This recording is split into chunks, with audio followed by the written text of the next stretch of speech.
Assalamualaikum warahmatullahi wabarakatuh. Selamat pagi anak-anak. Semoga selalu sehat dan tetap semangat. Oke, hari ini kita sampai pada pembelajaran yang terakhir, subtema terakhir pada tema 2, yaitu subtema 3. Pada subtema ini kita nanti akan belajar kembali tentang kata baku dan kata tidak baku ya. Jadi untuk kata baku itu adalah kata yang ditulis dan disusun sesuai dengan pedoman umum ejaan bahasa Indonesia. Baik. Berikut adalah beberapa kata tidak baku dan baku. Jadi kita akan memilih bersama-sama mana yang baku, mana yang tidak baku. Oke. Yang pertama, aktivitas menggunakan V ya. Amfibi menggunakan F. Esok, besok, besok. Cabai. Nah, ini sudah ada kemarin ya. Jadwal atau jadwal ya. Komoditi atau komoditas, komoditas. Teknologi atau teknologi. Yang betul adalah teknologi. Negeri atau negeri. Yang betul adalah negeri. Oke. Selanjutnya nih. Miliar kemarin sudah ada ya.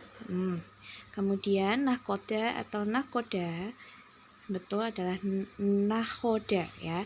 Syaraf atau saraf, saraf yang betul. Sekadar atau sekedar, yang betul adalah sekadar. Azan atau azan, yang betul adalah azan. Doa atau doa, yang betul adalah doa. Biasa tidak menggunakan apostrof atau koma atas, tanda petik atas itu ya, doa ya. Teknologi atau teknologi, yang betul adalah teknologi ya. Selanjutnya, perbaiki kalimat tidak efektif berikut menjadi kalimat yang efektif. Jadi, kemarin kan ada soal seperti ini. Bu Stevi tampilkan di sini untuk mempelajari atau membetulkan bersama bagaimana kalimat ini berubah menjadi kalimat yang efektif. Salosa tidak suka buah apel dan Salosa tidak suka durian ya. Oke, ada dua subjek di sini. Nah, ini dibetulkan menjadi efektif seperti ini. Jadi subjeknya hanya satu saja, tidak usah ganda ya. Salosa tidak suka buah apel dan durian.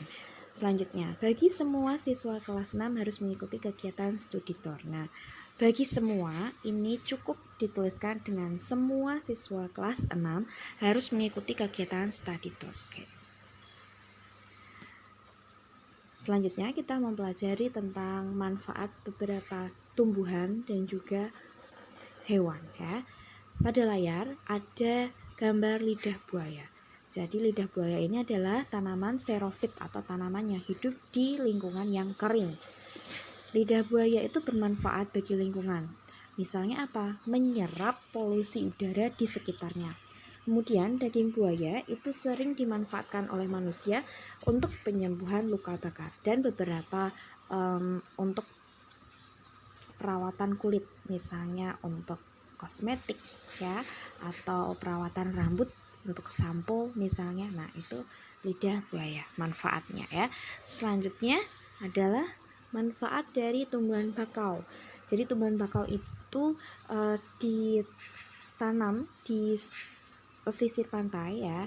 Gunanya untuk apa? Jadi dia kan memiliki akar tunjang. Ya, akar tunjang ini berfungsi untuk menahan tumbuhan dari terjangan ombak. Tidak hanya tumbuhan itu sendiri, tetapi juga masyarakat sekitar yang tinggal di pantai untuk menghindari terjangan ombak yang besar yang terkadang juga dapat menimbulkan banjir.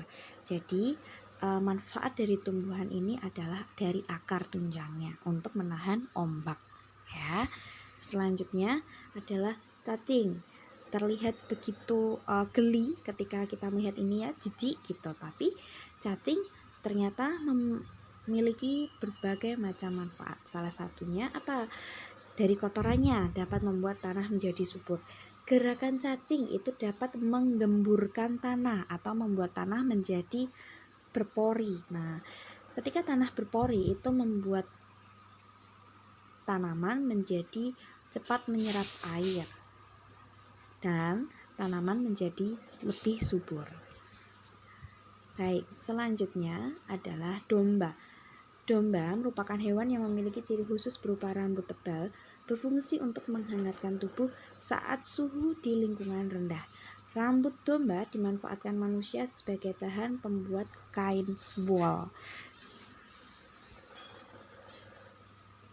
Baik, selanjutnya kita akan mempelajari tentang manfaat kemerdekaan bagi kesejahteraan bangsa Indonesia.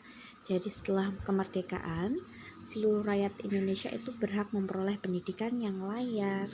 Kemudian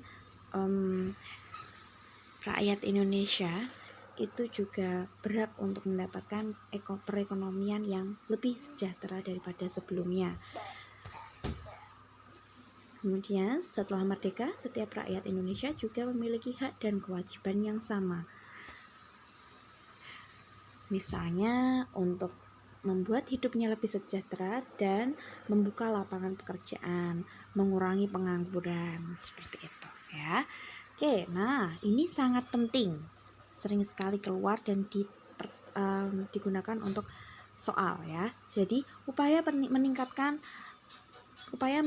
kesejahteraan pada masa awal kemerdekaan. Nah, apa saja caranya? Yang pertama adalah kebijakan uang Republik Indonesia. Jadi dulu masyarakat Indonesia, rakyat Indonesia itu menggunakan uang dari sekutu, misalnya dari Belanda atau Jepang. Nah, dengan dikeluarkannya ORI ini, uang Republik Indonesia, jadi bangsa Indonesia memiliki alat pembayaran yang sah.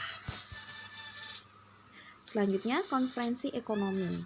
Pada tahun 1946, Menteri Kemakmuran dan Mawan Mangunkusumo mengundang para kepala daerah di Pulau Jawa untuk mengadakan konferensi ekonomi. Selanjutnya adalah pinjaman nasional. Pemerintah mendirikan Bank Tabungan Pos. Program ini bertujuan untuk mengumpulkan dana bagi kepentingan perjuangan dan meningkatkan kepercayaan rakyat kepada pemerintah Indonesia. Sudah dapat 3 poinnya. Yang pertama, kebijakan uang Republik Indonesia. Yang kedua, mengadakan konferensi ekonomi. Dan yang selanjutnya adalah pinjaman nasional.